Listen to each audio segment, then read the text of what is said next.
In this section 6.1, rate of change and slopes, you will learn to find rate of change from tables and graphs, and you will also find slope.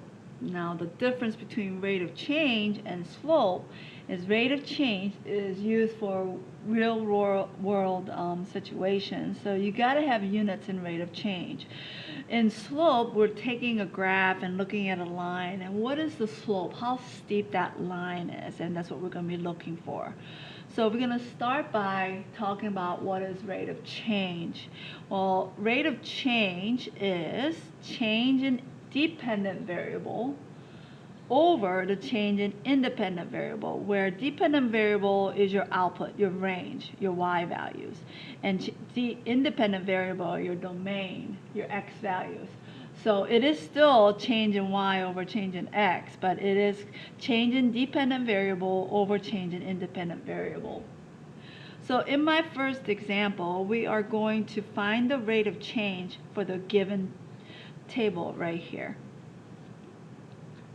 So if you notice, when the table is set up like this in vertical direction, this side is your independent and this side is your dependent. And if the graph is written this way, horizontal way, the top list of numbers will be your independent and the bottom will be your dependent.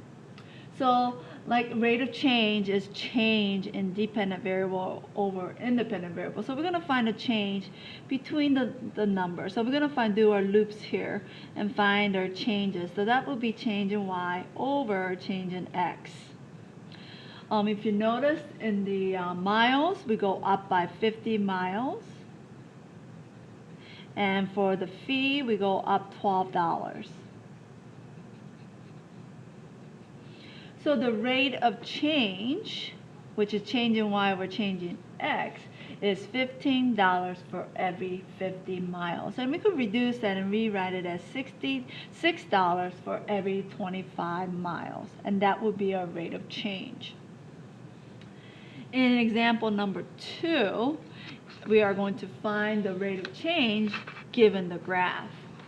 So in this graph that's given, if you noticed, the x-axis is your independent variable and your y-axis is your dependent variable.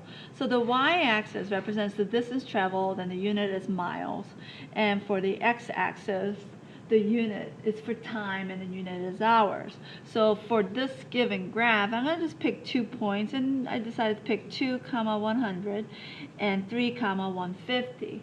So to find the rate of change, I want to know how many did I go up over, and then how many did I go up, and then how many did I go over. So the rate of change is 150 minus 100, so we went up 50, and then I got the 3 minus 2, which is 1 hour, so it's 50 miles per hour. So I would have traveled 50 miles per hour, and that is my rate of change. So that's how we find rate of change using the table and the graph. The second part of this is to find the slope. And slope is given by change in y over change in x. So here it is. Slope is change in y over change in x, which is rise over run. I want to know how steep the line is by looking at the rise over run. And most of students know slope as y2 minus 1 over x2 minus x1, in which m stands for slope. Or you could do it either way. You could do y1 minus y2 over x1 minus x2.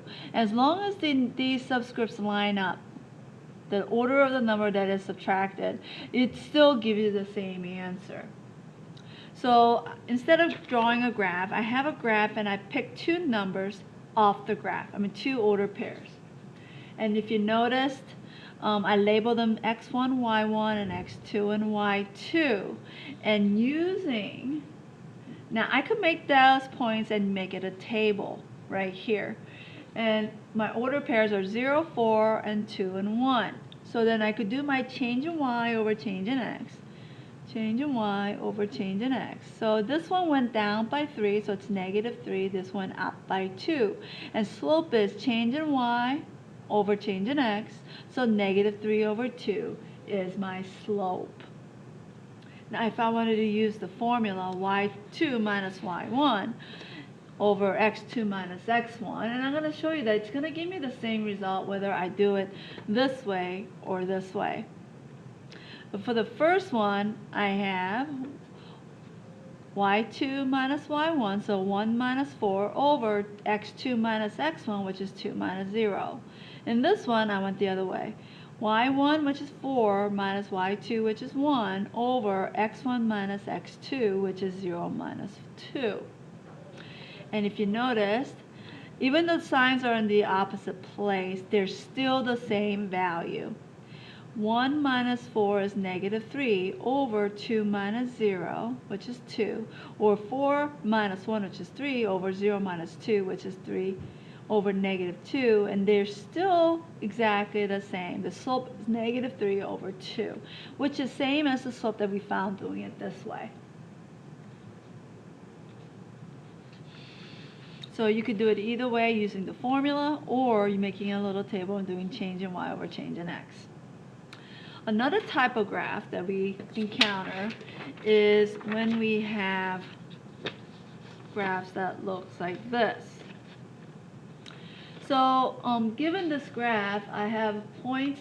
I'm going to just pick 2 points off that line, and I'm going to pick negative 2, comma 2, and then I got 2, 2. And we're going to do the same thing. Change in y over change in x.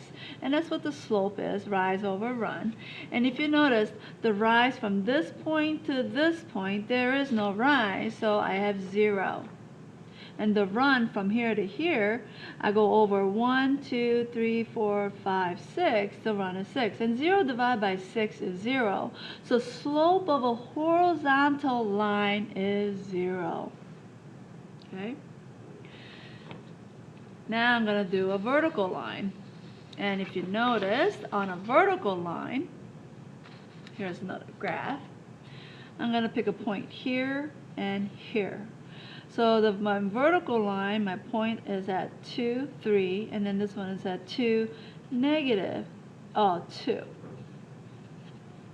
2, 3, and negative 2.